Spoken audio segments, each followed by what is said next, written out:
Bueno, recién lo decíamos, vamos a hablar de China en este mundo tan convulsionado por la guerra, por todo lo que ocurre en materia económica, la suba, entre otras cosas, del petróleo. ¿Qué ocurre con China, el mercado que para Uruguay en estos últimos años en volumen es el principal mercado? En este momento un poquito por debajo de Estados Unidos en el arranque 2026, pero todo indica de que China va a ser en este año el principal mercado en volumen. Vamos a recibir a Gabriel Martín, que es un broker uruguayo radicado en China, con actividad también gastronómica allí, a esta hora de la tarde, a quien hablemos de agro. Gabriel, el gusto de recibirte, el placer de saludarte, y bueno, ya con China que reinició la actividad luego del Año Nuevo chino, ¿cómo viene hoy el panorama para la carne vacuna? El gusto de saludarte y de recibirte a esta hora, a quien hablemos de agro. Bien, encantado como siempre. No, lo que hablamos, la verdad que el año nuevo chino ha sido muy bien en nuestro restaurante, pero también nosotros tenemos muchos contactos con otros dueños de restaurantes en otras ciudades.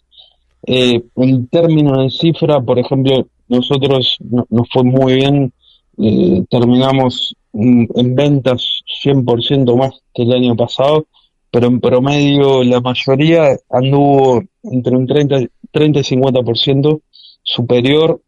Y también lo veíamos reflejado en los medios chinos.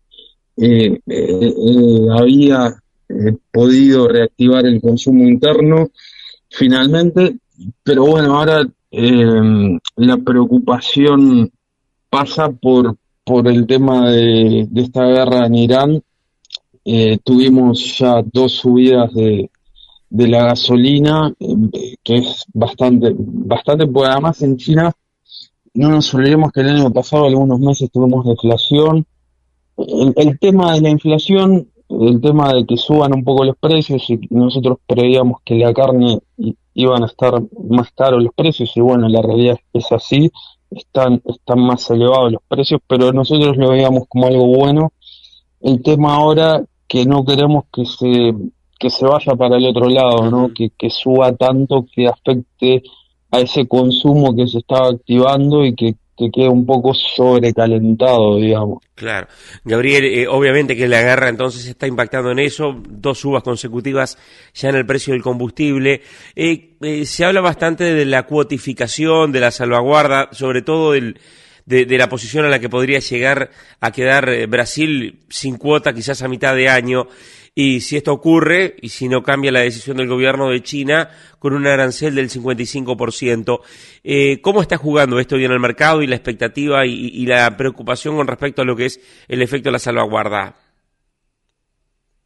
Sí, bueno, hablando de la cuota, y te digo algunas cifras, hasta el día de hoy, en lo que va de la cuota en volumen, Australia es el que tiene el puesto número uno, ya vendió el equivalente al 35% de su cuota, lo que tenía para este año, para este 2026.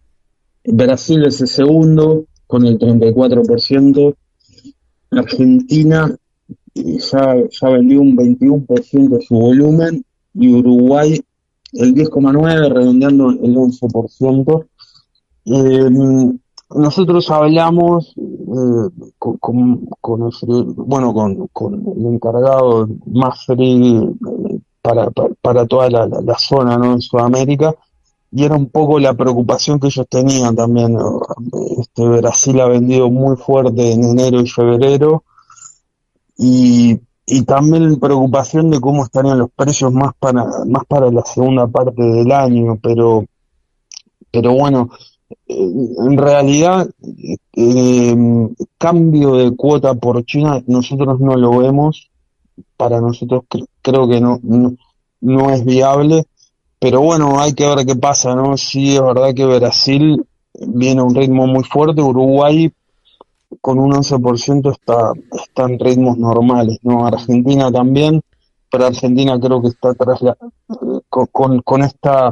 con estos acuerdos con Estados Unidos. Me parece que Argentina sacó como una jugada extra en la cual tiene como otro papel, ¿no? En la región.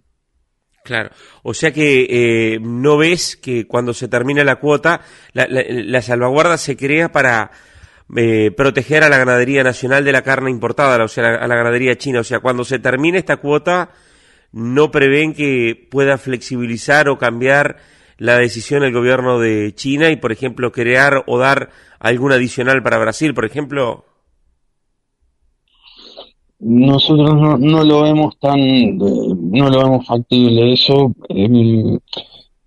pero bueno, hay que ver qué pasa. Nosotros creemos que a lo mejor también es el primer año en que se implementa esta cuota, ¿no? Pero bueno, quizás hubo un sobrecalentamiento de los importadores, y también creo que los frigoríficos, en especial de Brasil, te decía, hablamos con Mafre, quizás ellos entran a calibrar sus ventas, ¿no? Pero desde el lado acá de China nosotros no creemos que vaya a haber cambios y que les den un extra a Brasil, por ejemplo. Eso Claro. no, para nosotros no es muy viable. Claro, hay que ver cómo evoluciona la guerra, que recién lo decíamos, que en materia económica puede impactar, afectar el consumo. Si esto ocurre y si China se queda con un proveedor como es Brasil, con un arancel adicional del 55%, allí que podría provocar en el segundo semestre, además, que es, Gabriel, donde tradicionalmente, históricamente China más compra, también previendo ya el año nuevo chino que se va a celebrar en el arranque de 2027. Sí, eso es totalmente cierto. Generalmente la segunda mitad del año es donde está el pico. Eh, pero, pero sí, eh, hay que ver, digamos, otros países. Bueno, Estados Unidos está casi con una cuota de volumen muy baja, pero creo, me da la sensación de que los frigoríficos en Brasil van a entrar a calibrar un poco las ventas. El tema de precios están muy elevados. Tenemos precios de referencia, por ejemplo, Xinjiang de Uruguay al día de hoy, venta de futuros, ¿no? Sí. $8.300 más o menos, dependiendo del frigorífico. Argentina, los 6 cortes en 13.500 más o menos. Brasil, los famosos 7 cortes por los 7.200, o sea, son precios muy elevados. Lo que decís tú, ¿no? Si llegáramos a ese hipotético de que Brasil vende toda o sea, digamos que culminar la cuota y pagar un 55% extra te hace salir un poco de mercado, o sea, es una tarifa muy alta, sumado al 12% que ya tienen todos los países de Sudamérica, te hace prácticamente inviable. Pero bueno, hay que ver cómo terminamos también este semestre, pero sí también tenemos el agregado ese, ¿no? De la guerra que mete presión en especial en la cadena logística para China, y mete presión mucho en la parte de combustibles energéticos, que hay que ver cómo evoluciona el consumo chino, ¿no? Ahí está el otro tema.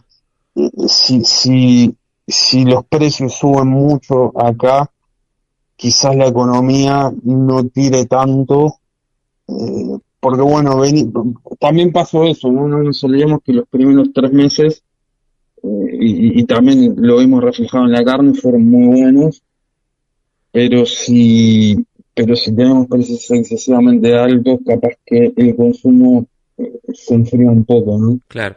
Gabriel, estos precios que recién me manejabas de futuro son precios de memoria, pero son precios superiores incluso a aquellos picos que se dieron en 2019 cuando la fiebre porcina africana. No, a ver, igual en el 2019, en 2021 hubieron precios también bastante altos. El 2019 sí, que se formó una burbuja, Sí, ¿no? Y después vino el COVID. Eh, Todavía no, yo recuerdo el 2019, a ver, que se manejaba, por ejemplo, el Xinjiang, que el famoso corte para China de garrón brazuelo, llegó casi a 11.000, $10.000 dólares. Hoy está, a ver, para esta etapa del año es alto, es muy alto, sí, pero también los 8 cortes de Brasil, delantero, el año pasado estaba en 5.500 en promedio, 5.000, llegó a 6.000, sí, pero eh, sí estamos con precios muy altos. Ahora, si sumado si la cadena logística y los energéticos entran a influir también, eh, bueno, se puede ir más arriba, pero eso capaz que hace que el consumo baje un poco, ¿no? Claro. Capaz que se estabilizan, pero bueno, hay una tendencia de que se pueda llegar a algo parecido al del 2019, en especial en la segunda mitad del año, eso es verdad. Claro. Estamos conversando con Gabriel Martín, broker de carne radicado allí en China y también vinculado a todo lo que es la actividad, bueno, con actividad gastronómica, con restaurante allí en el gigante asiático. Gabriel, recién hablabas del tema, bueno, economía de China, el aumento de de los combustibles en el plano interno. Los fletes también se han encarecido, la logística internacional también va a pesar en el negocio. Si continúa la guerra. El tema de los fletes, nosotros particularmente no los manejamos. Sí estamos hablando con amigos en la parte logística. Uno de nuestros socios chinos también está en la parte logística. Sí, pero bueno, imaginamos que esto es en las dos vías, ¿no? Tanto de China para Sudamérica como de Sudamérica hacia Asia. eh, han estado excesivamente caros. Conversando con amigos, teníamos que en un par de horas el costo de los fletes habían subido $1.000 en un par de horas, ¿no? Entonces hay que ver, al final, el costo de la energía, el transporte interno aquí de China, con esta subida ahora del 20% de la nafta, al final va a encarecer todo, ¿no? Incluyendo los alimentos, también han subido los vegetales. Los alimentos van a tener un fuerte impacto aquí en China en esta subida. Pero bueno, la subida que veníamos teniendo, nosotros la habíamos pronosticado, la veíamos sana, eh, incluso habíamos pronosticado casi como que mes a mes podría haber algún pico de subida pequeño, ¿no? Este, pero ahora, si se suma esto de los energéticos, que nosotros no lo teníamos, esta guerra nosotros no la teníamos planificada, esto sí va a tener indudablemente efecto en el transporte interno de China. Y bueno, obviamente todos los containers, una vez que llegan al puerto, se trasladan por camión. Todo eso requiere consumo de combustible y bueno, va a encarecer un poco más los alimentos. Los Bien. vegetales ya han subido, la carne venía subiendo. Nosotros habíamos previsto la subida de precios por lo que estaba pasando, más que nada la producción en Brasil, Estados Unidos y Australia, que iba a caer en 2026. Y bueno, ahora se viene otra subida extra por el tema de los combustibles, también en transporte interno, ¿no? Entonces, quizás quede todo muy caro y ahí hay que ver si bueno, la famosa ley económica de oferta-demanda, sin un precio tan caro, el impacto, ¿no?, al consumo. Claro, claro. Te hago la última consulta. Eh, Gabriel, el tema residuos. Bueno, aquí en la semana pasada se conoció la suspensión de una planta importante, San Jacinto, histórica, una de las plantas reconocidas por la calidad del producto que vende. Se conoció también la suspensión de algún frigorífico argentino por el tema de residuos. ¿Cómo lo ven a esto desde el lado del importador? Sí, hoy lo que hablábamos, hoy hace pocas horas nos enteramos también que bueno, el frigorífico más grande de Argentina, incluyendo con otro de Nueva Zelanda, no recuerdo el número, aquí siempre en China se maneja mucho los números, el de Argentina es 2082, eh, más que los nombres, Claro. porque bueno, para los chinos es más fácil recordar el número, pero sí es verdad que eso nosotros ya lo vimos. Nosotros estuvimos con la delegación oficial hace poco, en febrero, con Yamandu Orsi, vinieron, bueno, justamente vino el frigorífico San Jacinto junto con Pando Solís, estuvimos hablando con ellos. También vino el presidente de la Cámara Frigorífica de Uruguay. Nosotros ya sabíamos y también obviamente vino el INAC, también estuvimos con ellos hablando, eh, que esto ya se venía. Uruguay, en especial el INAC tenía preocupación por todos estos temas sanitarios ya desde noviembre del año pasado. Y es un poco de todo, ¿no? Es un poco, aquí en China hay mucha parte política. Después, desde el lado de Uruguay, no sé digamos, estos temas sanitarios, no sé, digamos, la fuente por la cual suceden, pero, pero la cuota también es una aliciente política, ¿no? O sea, digamos, todas estas medidas pueden tener un contenido político también, y ahí tenemos que aplicar desde el lado de Uruguay la carta la cual nosotros tenemos muy buenas relaciones. Hablo de Uruguay Ujú. con China, salimos beneficiados en el tema de la cuota, y ahí capaz que Uruguay puede revertir un poco estos temas, ¿no? Que muchas veces ahí juega más la parte política, la parte más de gobierno, que bueno, es la que puede hacer un poco de lobby y peso a la contraparte aquí en China. Claro. Bien, Gabriel Martín, broker de carne uruguayo radicado en China. Gabriel, muchas gracias por atendernos hasta ahora. Y bueno, estaremos en contacto para seguir hablando de la evolución del mercado de China, que es tan importante para Uruguay. Gracias por estos minutos. Gracias a vos, Martín, como siempre. Chao.